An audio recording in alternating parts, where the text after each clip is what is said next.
Bienvenidos amigos, nuevo video de Lord Cinema, reseña con spoilers de la temporada 2 de Vikings Valhalla. En este video les voy a estar dando mis impresiones de lo que ha sido la temporada 2 del spin-off de Vikings y cómo continúa esta historia que transcurre más de 100 años después de la época de Ragnar Lodbrok, de Lagertha y de Rollo. Antes que nada, me gustaría que le den like a este video porque va a ayudar muchísimo a que se difunda en YouTube y que lleguen muchísimas más personas. Y como les digo siempre, si no se suscribieron al canal, háganlo, que es totalmente gratuito. Bueno, esta segunda temporada de Vikings Valhalla reafirma lo que yo he dicho siempre de esta serie y de la anterior fundamentalmente. No tiene nada que envidiarle a ninguna de las grandes superproducciones de HBO, por ejemplo. Por poner un ejemplo, no es nada en contra de HBO, al contrario, uno consume permanentemente productos de ahí. Yo siempre la he comparado con Game of Thrones, ¿no? De hecho, Vikings en su momento fue contemporánea de Game of Thrones, y yo siempre he dicho que no tenía nada que envidiarle, más allá de que Game of Thrones tenga un presupuesto mucho más grande y que los efectos especiales en Game of Thrones son más necesarios porque hay criaturas fantásticas, hay dragones, hay reinos que son totalmente ficticios, y en este caso se han elegido lugares reales para poder recrear cosas de la historia real de la humanidad, como han sido los vikingos, ¿no? Y sus distintas incursiones, y los viejos reinos, tanto de Asia como de Europa, que es un poco lo que se va tocando, o lo que se ha tocado históricamente dentro de las distintas series de Vikings. En este caso, creo yo que una vez más tengo que remarcar un par de puntos que son sobresalientes en la serie, y que tienen que ver primero con las locaciones. Me parece que las locaciones son increíbles. Poder ver lo que hoy es Rusia en su antigüedad, poder ver Kattegat, la capital donde viven el grueso del reino de los vikingos, una ciudad ya muy conocida para los que hemos seguido Vikings, pero que siempre al pasar mucho tiempo podemos ver que es un contexto totalmente ideológico diferente de los vikingos, lo cual voy a comentar después, pero digo, poder ver todas estas ciudades o los distintos asentamientos vikingos en todos lugares reales donde se han construido. Hay algunas cosas de estudio, pero básicamente se han construido ciudades enteras o parte de ciudades enteras, lo cual hace que todo el producto sea muy real. Se ha cuidado hasta el más mínimo detalle. Se sabe que de los vikingos no hay mucha información de su cultura o de su historia, ¿no? Hay pocos artefactos para poder empezar a entender un poco cómo fue la época de oro de los vikingos o las distintas etapas que a ellos les tocó vivir, pero tanto la parte vikinga como la parte anglosajona o la parte asiática está perfectamente representada en cuanto a sus ciudades. Ver la antigua Londres con el puente de Londres y cómo era esa Londres, muy diferente al Wessex que habíamos visto en Vikings, ya con fortificaciones mucho más grandes, con castillos, ¿no? Esto está muy bueno porque aquellos que hemos visto Vikings podemos ver la diferencia en el paso del tiempo de el lugar donde los vikingos fueron en sus primeras incursiones, ¿no? Yendo a lo que hoy es Inglaterra, y cómo ha cambiado todo a lo largo del tiempo, cómo ha, obviamente, evolucionado, y fundamentalmente la influencia, que yo creo que esto es lo que más marca esta segunda temporada, la influencia anglosajona en la cultura vikinga, y también la influencia vikinga en la cultura anglosajona, ¿no? La cultura vikinga como influencia en los anglosajones, o en este caso en los ingleses, tiene más que ver con la presencia vikinga en los reinos de Inglaterra, y fundamentalmente en la monarquía de Inglaterra, porque podemos ver que quien está reinando es el rey Canuto, y Canuto es un vikingo. A lo largo de la historia inglesa, especialmente en los primeros años, muchos de los monarcas vikingos, británicos o ingleses eran vikingos. Algo que después se fue perdiendo ese linaje vikingo, y después los ingleses tuvieron su propio linaje, pero al principio no era así, ¿no? Había sí reyes que los vemos en la época de Wessex, en la época de Vikings, que eran anglosajones, que eran puros, para llamarlo de alguna forma, de alguna forma. No había mezcla de sangre en esa época, no había relaciones entre los vikingos y los que vivían en ese lugar, pero esto fue cambiando con el pasar de los años. Y acá pasan, ¿no?, casi 200 años desde la época de Vikings, y ya se puede ver que hay una presencia enorme vikinga, ¿no? Y que están como gobernantes, inclusive, ¿no? Tanto el rey Canuto como la reina Emma de Normandía. Acá ya podemos ver cómo los monarcas que representan a Inglaterra se mezclaban con los monarcas franceses, algo histórico que ha pasado para salvaguardar muchas veces sus propias fronteras, hacían estas uniones para evitar guerras, Bueno, esto está presente, pero todavía no tenemos un monarca hombre de descendencia pura inglesa. Ya hay una mezcla con los vikingos y podemos ver que está Canuto, que es un rey histórico en la historia de Gran Bretaña. Por otro lado, la segunda temporada lo que hace es dividir sus 8 capítulos en 3 partes, ¿no? O mejor dicho, en 3 tramas. Tenemos 3 subtramas que van avanzando. Una centrada en Londres. Voy a empezar por esa porque es la más pequeña, pero no menos importante, ¿no? Que tiene como protagonista fundamentalmente a la reina Emma de Normandía, y este control que ha tenido ella como reina regente, porque a ver, el rey Canuto está en una de sus incursiones, él sigue siendo vikingo, de hecho, lo que a mí me gusta muchísimo es que los vikingos siguen siendo vikingos, a ver, no han adoptado la vestimenta anglosajona, ¿no? Siguen vistiéndose como vikingos, usan los escudos y las armas vikingas, y se peinan como los vikingos, o los cortes de pelo como los vikingos, está buenísimo eso, como ellos están presentes dentro de lo que es la corte de la monarquía británica en aquellos años, ¿no? Y cómo eso después con los siglos se fue perdiendo hasta desaparecer, ¿no? Es interesantísimo. En esta época están presentes y la historia se centra básicamente en un consejero de la reina, que es Godwin, y su relación con ella, ¿no? Y la desconfianza que la reina le tiene por un intento de asesinato y las decisiones que la reina Emma de Normandía tiene que tomar. Radicales como todo monarca, despiadados como todo monarca, especialmente de aquella época, ¿no? Y la decisión que también tiene que tomar el rey Canuto cuando regresa y se entera que la reina asesinó o mandó matar a la esposa de Godwin, ¿no? Por un intento de asesinato, sin pruebas de que ella había estado involucrada o que sabía más de lo que contó, pero sin embargo decidió matarla. Me gusta muchísimo esto de que la reina tenga como mano derecha o guardaespaldas a un vikingo, hecho y derecho. Esa mezcla de culturas a mí me parece increíble y está perfectamente marcada. Otra cosa que quiero mencionar es el vestuario. Yo hablé antes de las locaciones, las armas, el vestuario es impecable. Es de primer nivel, de primer nivel. Lo ha sido siempre, lo ha sido en la época de Ragnar y lo sigue siendo en esta serie. Es más, creo que en Valhalla han cuidado muchísimos detalles más y han sido más minuciosos.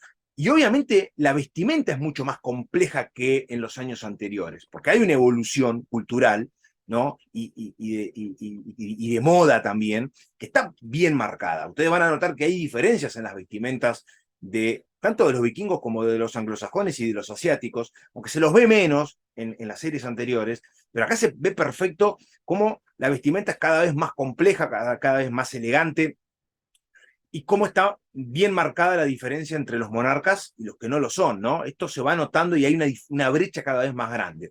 Es muy interesante toda la trama de Londres porque se puede ver a la perfección cómo es esa Londres de esa época y fundamentalmente hasta dónde está dispuesto a llegar Emma de Normandía.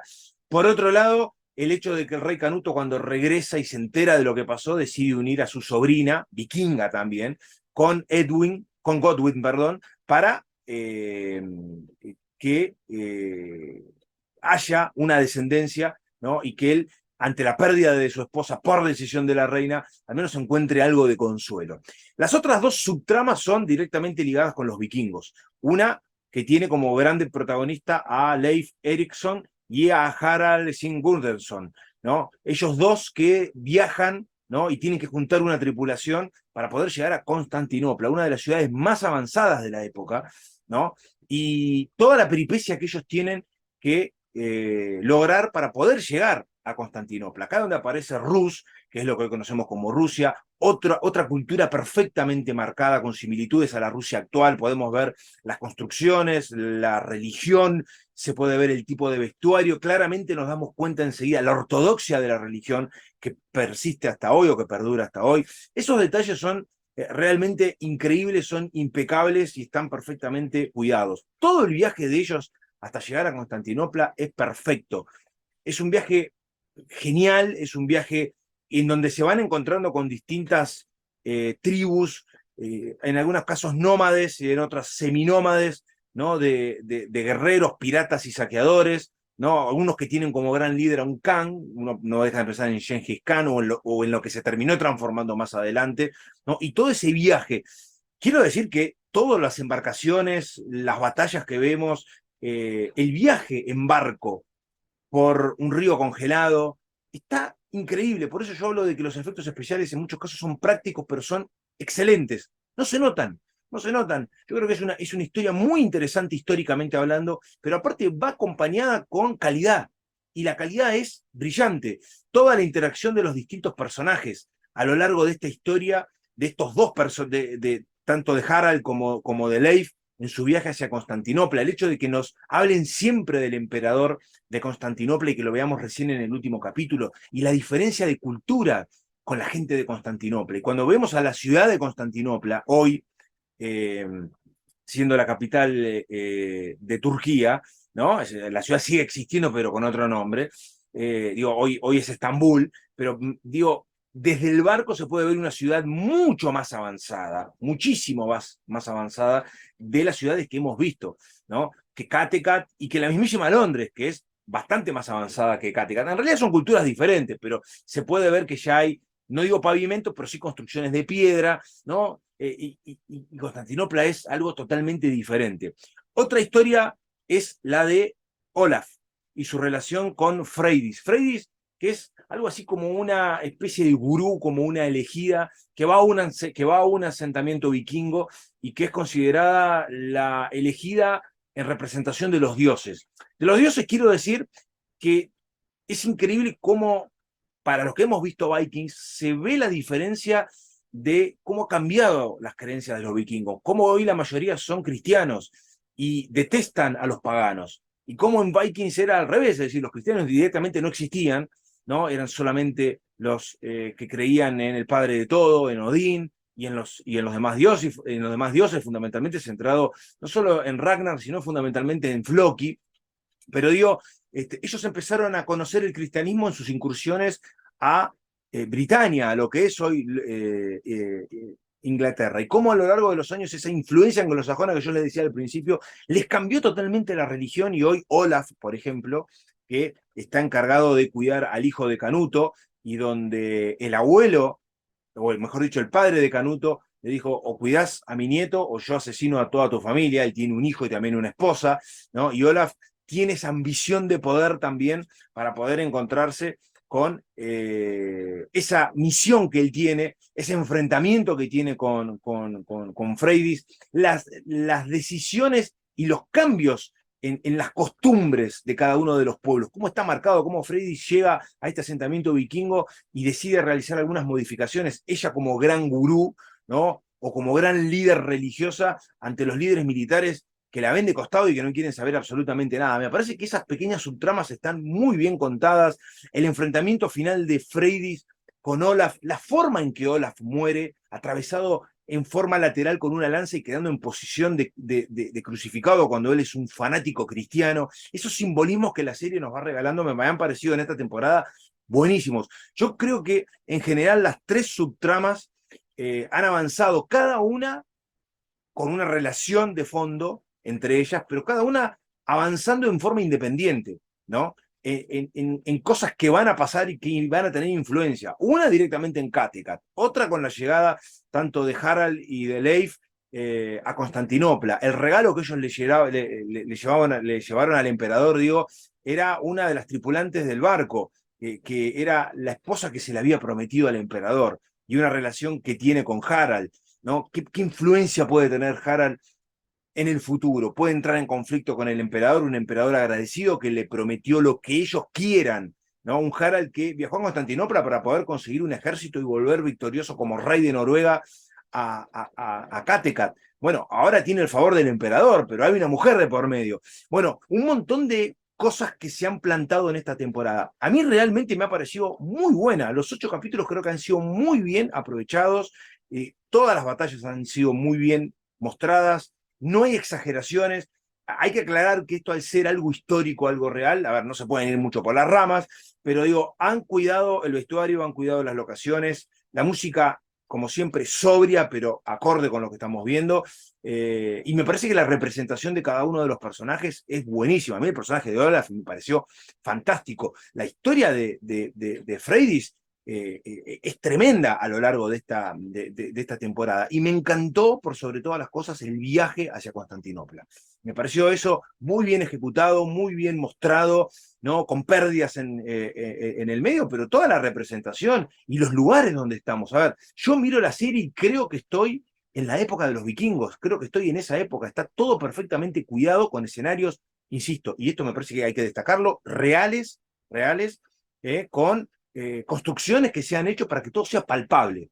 A ver, no hay CGI. Puede haberlo en algunos momentos, cuando Freydis incendia la flota de Olaf, ahí puede llegar a haber algún toque, pero en general me parece que la serie ha cumplido enormemente en esta segunda temporada. Yo por ahí cuando se anunció un spin-off digo, bueno, ¿hacia dónde van a ir? Bueno, está genial cómo conecta con los antepasados, cómo conecta con Vikings, cómo volvemos a ver los mismos lugares que en Vikings, pero 150 años o 170 años después, y las diferencias que hay, ¿no? En los mismos lugares, no solo religiosas de creencias, sino culturales fundamentalmente, ¿no? Y edilicias también. Todas esas cosas me parece que están geniales. Me encantaría que comenten qué les ha parecido la temporada, si es que la han visto, obviamente. Se puede comparar con Vikings, con la primera temporada. ¿Están conformes? ¿Les aburrió? ¿Les pareció genial? Comenten, escriban, coinciden conmigo o no. Escriban sin ningún tipo de problemas. Comenten, me gusta saber siempre sus opiniones. No dejen de darle like a este video porque ayuda muchísimo a que se difunda en YouTube. Y como les digo siempre, suscríbanse al canal que es totalmente gratuito. Y nosotros nos estaremos reencontrando muy pronto con mucho más contenido para compartir con todos ustedes. Chau.